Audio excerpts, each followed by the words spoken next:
Yes,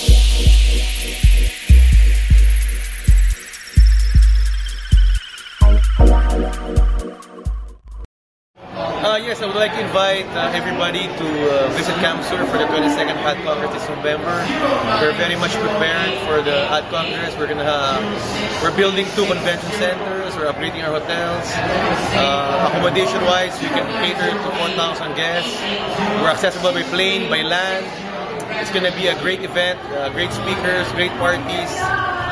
People who haven't tried wakeboarding, it's your best time to try it.